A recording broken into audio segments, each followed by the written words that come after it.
Hello my dear friends, welcome to my YouTube channel. आज की class में हम कुछ डिस्कस करेंगे इंपॉर्टेंट वर्ड्स को, उनकी हिंदी मीनिंग और सिनोनिम्स को। ये सारे वर्ड्स एसएससी के प्रीवियस ईयर वर्ड हैं और इम्पॉर्टेंट वर्ड हैं आपके एग्जाम पॉइंट ऑफ व्यू से। तो विदाउट वेस्टिंग टाइम अपनी क्लास को स्टार्ट करेंगे। उससे पहले चैनल पर न्यू हो तो चैनल को सब्सक्राइब करके बेल आइकन प्रेस कर देना। चलिए फटाफट से अपनी क्लास को स्टार्ट करते हैं। तो फर्स्ट वर्ड है आज की क्लास का सिनकोप।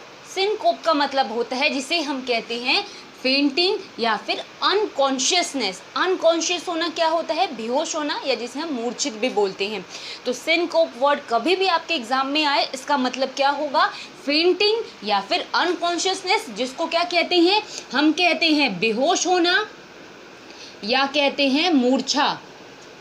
नेक्स्ट वर्ड है रिएंट। रिएंट का मतलब क्या होता है? रिएंट वर्ड का मतलब है चीयरफुल, या जिसे हम स्माइलिंग कहते हैं। चीयरफुल होना, स्माइलिंग फेस क्या होता है? बहुत अधिक प्रसन्न होना। तो क्या होगा? कभी भी रिएंट वर्ड आए, इसका मतलब होता है प्रसन्न रहना, खुश रहना, चीयरफुल, स्माइलिंग, या तो जिसको आप आनंदित कह सकते हैं या फिर प्रसन्न कह सकते हैं। प्रसन्नचित या फिर प्रसन्न। अगला वर्ड है रिडेंस। रिडेंस होता है किसी चीज़ से मुक्ति या फिर जिसे छुटकारा कहते हैं। अब छुटकारा या मुक्ति को क्या कहते हैं? लिबरेशन भी कहते हैं या तो सेल्वेशन भी कहते हैं। कभी ये तीनों वर्ड में से कोई भी आ जाए, लिबरेशन आ जाए, सेल्वेशन आ जाए या फिर आ जाए रिडेंस, इसका मतलब क्या होता है?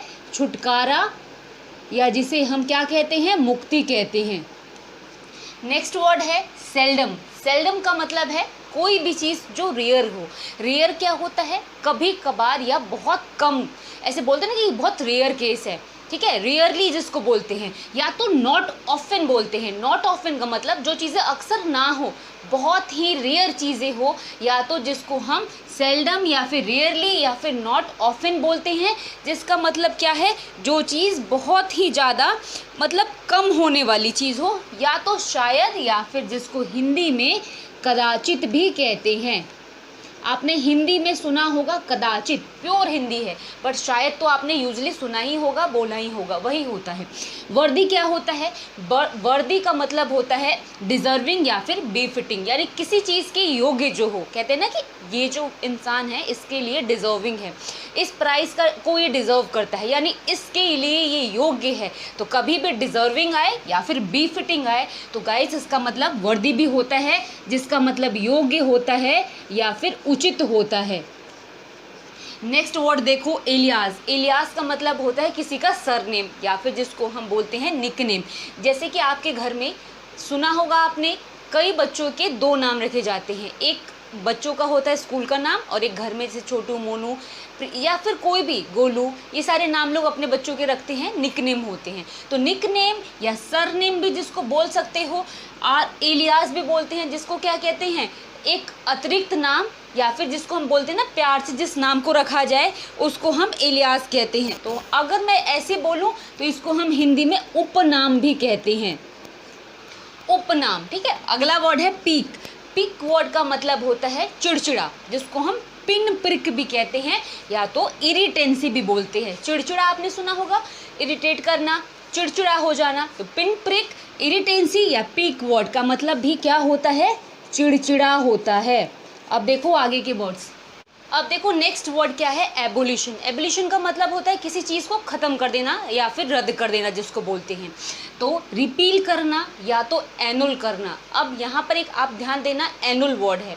अगर मैं यू के आगे ए लगा दूँ तो ये एनुअल हो जाएगा। एनुअल मतलब जो चीज़ें वार्षिक हो, जैसे आपके स्कूल में एनुअल फंक्शन सेलिब्रेशन होता होगा। तो एनुअल वर्ड का मतलब रद्द करना, एनुअल वार्षिक हो जाता है। तो वही है एबोलिशन, रिपील, एनुअल। इसका मतलब क्या होता है? किसी चीज़ को रद्द करना, या जिसको हम क्या कहते हैं? खत्म करना। अगला वर्ड देखो एक्सपीडियंट। एक्सपीडियंट का मतलब उपयुक्त या फिर जिसे उचित कहते हैं। क्या कहते हैं? एप्रोप्रिएट, या जो चीज़ें वैलिड हो। जैसे बोलते हैं ना कि तुम्हारे पास कोई ऐसा वैलिड प्रूफ होना चाहिए, एप्रोप्रिएट टाइम आना चाहिए, यानी क्या है? उचित जिसको बोलते हैं, और एक्सपीडियंट उसी को कहते हैं। तो ये सारे वर्ड इंपॉर्टेंट है आपके एग्ज़ाम पॉइंट ऑफ व्यू से। किसी भी आप एग्ज़ाम की प्रिपरेशन कर रहे हो, आपकी वोकैब जब तक स्ट्रॉन्ग नहीं रहेगी, आप कभी भी इंग्लिश सेक्शन को कभी भी सॉल्व नहीं कर सकते, ना प्री में ना मेंस में। तो वोकैब पर आपको फोकस करना है, ठीक है। अगला वर्ड है वोल्यूशन। वोल्यूशन का मतलब है इच्छा शक्ति, जिसको विश या फिर जिसको डिज़ायर कहते हैं। आप क्या चाहते हो, आपकी क्या इच्छा है, क्या आपके डिज़ायर्स है, वो क्या कहलाता है, वोल्यूशन कहलाता है। तो इसका मतलब क्या है, इच्छा। नेक्स्ट वर्ड देखो वेलियंस। वेलियंस का मतलब बहादुरी होता है, ब्रेवरी जिसको हम बोलते हैं, साहस, हिम्मत, बहादुरी, ये सारे वेलियंस में आते हैं। तो ब्रेवरी, हीरोइज्म, इसके अलावा आपको जो भी याद हो सिनोनिम में आप लिख सकते हो। इसका मतलब क्या है, बहादुरी। नेक्स्ट वर्ड है स्लगिश। स्लगिश होते हैं जो सुस्त या धीमे होते हैं। सुस्त या धीमा होना स्लगिश कहलाता है, जिसको स्लो एंड लेजी कहते हैं। क्या कहते हैं, सुस्त और आलसी। ये सारे वर्ड जो हैं इंपॉर्टेंट वर्ड हैं, एसएससी में पूछे गए वर्ड हैं, ठीक है। अगला है प्यूट्रीफाई। प्यूट्रीफाई डिके या फिर रॉट, मतलब सड़ना, खराब होना। क्या कहलाता है, सड़न कहलाता है या खराब होना। अगर कभी रॉट आ जाए, डिके आ जाए, प्यूट्रीफाई आ जाए, तीनों में से कोई भी आ जाए, इसका मतलब सड़न या खराब होना होता है। अगला वर्ड है इर। इर का मतलब होता है क्रोध, एंगर, फ्यूरी, रेज, व्रेथ, इतने सारे वर्ड हैं। तो क्या है, इर का मतलब क्या होता है, क्रोध होता है। अब देखो आगे के वर्ड्स। तो नेक्स्ट वर्ड देखो टेरिटरी। टेरिटरी वर्ड आपने सुना होगा, एनसीटी दिल्ली, यानी नेशनल कैपिटल टेरिटरी दिल्ली। तो टेरिटरी का मतलब क्या होता है, कोई भी रीजन या फिर कोई डोमिनियन, जिसको हम क्षेत्र या फिर प्रदेश भी बोलते हैं। कभी भी टेरिटरी का मतलब क्या होता है, क्षेत्र या फिर प्रदेश। नेक्स्ट वर्ड देखो चैग्रिन। चैग्रिन मतलब चिढ़ होता है, ठीक है। एनॉयंस, किसी को एनॉय करना, वेक्स करना, वेक्सेशन करना, ये सारे चिढ़ में आता है। तो चैग्रीन वर्ड का मतलब होता है चिढ़। नेक्स्ट है व्रेस्ट। व्रेस्ट का मतलब होता है ऐंठना, मरोड़ना। तो ट्विस्ट करना, एक्सटॉर्ट करना क्या होता है, ऐंठन, या जिसको हम मरोड़ भी कहते हैं। अगला है मैक्सिम। मैक्सिम का मतलब होता है कहावतें। अब आपने हिंदी में कहावतें सुनी होंगी, जैसे ईद का चांद होना, ईंट का जवाब पत्थर से देना, या फिर नाच न जाने आंगन टेढ़ा, ये सारी क्या होती है, हिंदी में कहावतें होती हैं।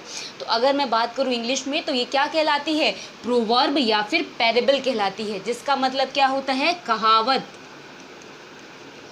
नेक्स्ट देखो फिक्टिटियस। फिक्टिटियस वो चीज़ें होती है जो इमेजिनरी हो, यानी जो चीज़ें रियल ना हो, काल्पनिक चीज़ें हो। जैसे आप टीवी ऑन करते हो, कोई सीरियल देखते हो, तो या फिर कोई मूवी देखते हो, तो पहले एक नोटिफिकेशन जैसा आता है कि इसमें जो भी पात्र काम कर रहे हैं वो सारे फिक्टिटियस हैं, यानी इमेजिनरी हैं, सब अपनी कहानी, ये रियल नहीं है। तो फिक्टिटियस का मतलब वही होता है जो इमेजिनरी या फैंसीफुल हो, जिसको हम क्या बोलते हैं, काल्पनिक हो, जो चीज़ें रियल ना हो। अगला वर्ड है सुपरफिशियल। सुपरफिशियल वो चीज़ें होती है जो ऊपरी तौर पर हो, ज़्यादा डीप ना हो, ठीक है। तो डेप्थलेस या आउटवर्ड जिसको बोलते हैं, किसका मतलब होगा, जो चीज़ें ऊपरी तौर पर हो। सो माय डियर फ्रेंड्स, आज की क्लास यहाँ पे फिनिश हो रही है। अगर आपको क्लास समझ में आई हो तो प्लीज़ वीडियो को लाइक करके जाना और अपना चैनल को सब्सक्राइब करके बेल आइकन प्रेस कर देना। ये वोकैबलरी आपके लिए बहुत हेल्पफुल रहेगी। किसी भी एग्ज़ाम की प्रिपरेशन कर रहे हो, अगर आप डेली बेसिस पे 20 वर्ड्स याद करोगे तो विद इन 10 डेज़ आपको 200 वर्ड्स याद होंगे और आपके एग्ज़ाम में बहुत हेल्पफुल रहेंगे। तो मिलेंगे कल की क्लास में, तब तक के लिए थैंक्स फॉर वॉचिंग।